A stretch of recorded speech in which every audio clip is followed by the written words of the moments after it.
Hello, my name is Sakhr Saad Rashid Jahwari, and today I'm going to talk about Malaka.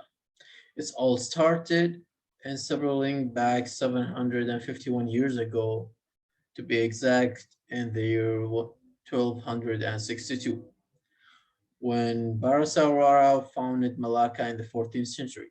He was resting under a tree by a river, and his dog started to attack a moose deer, which later pushed the dog into the river. The brave gesture of the moose deer had impressed him immediately to build a city on the spot. Then he asked his followers for the name of the tree, which was Malacca. None of any other cities in the nation had played such an influential and vital role in the political, economical, culture, and social development of the country and the region. Malacca Sultanate was also established to be responsible for the Sultanate in many states in Malaysia. During the period of Islam, was introduced for trading textiles and Malacca became known worldwide as the center of the silk and Brazilian trading. During the first decade of the 16th century, Malacca was bustling and cosmopolitan port that attacked hundreds of ships every year.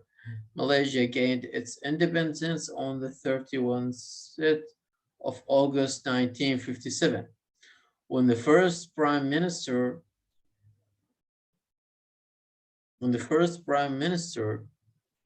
His Highness Tanaku Abdul Rahman Batra al-Hajj has handed over the power to rule the country by the British.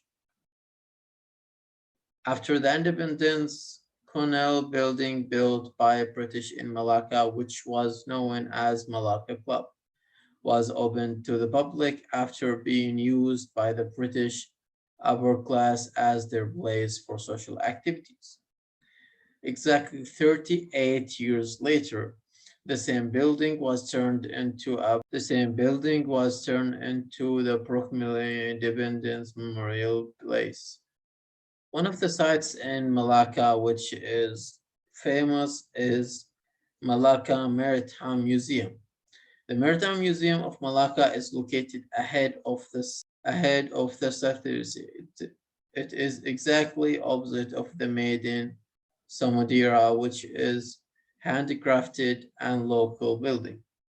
The best way to get to the Maritime Museum from Statithus is by walking, as you can appreciate better the museum, galleries, mosques, churches, and another historical fort around Bandahiller.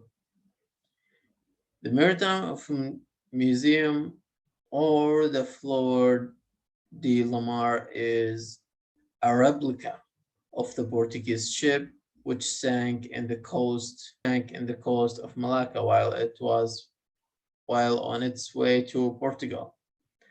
The replica stationed 34 meters in the height and 8 meters in width. The main focus of the museum is the maritime history of Malacca and the golden ages of Malacca Sultanate as the Imperium of the East. Here also here are also paintings which display how the Syrians of Malacca was strategic location of traders from both east and west and conducted their business while waiting for the monsoon winds to change direction. The museum has myriad exhibitions of articles such as porcelain, silk, textile, and spices used by the seamen of this yesteryears, and even come sunken treasures hauled from Diana, another shipwreck.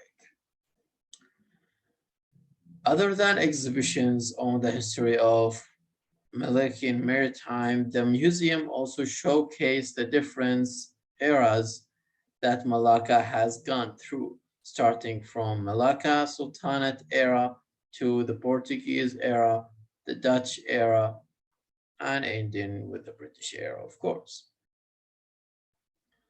Another famous site is Kuta Afamusa.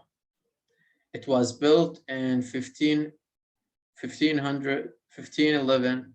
Settlement to spiral across a whole hillside, but now only a long gate. Portis Santiago. One of the oldest surviving European architecture remains in Asia is besides Istana Ki Sultana on Jalan Kota. In the 16th century, Formosa housed the entire Portuguese administration, including its hospitals, 5 churches, elongated circles, and 4 key towers. One tower was 4-story deep. The other were in ammunition storage capt, room captain's residence, and officer quarters. The rest of the base station comprised 2 townhouses clustered inside the fortress walls. The fort was expanded in 1586, accommodated Malacca growing population. At the beginning of the 16th century, the Portuguese were establishing outposts in Macau, China, and India in order to create a string-friendly ports for their ships, playing routes between China, Portugal. Malacca's growing popularity meant that it was fast becoming an important link for Portugal and the spice route in China in 1511.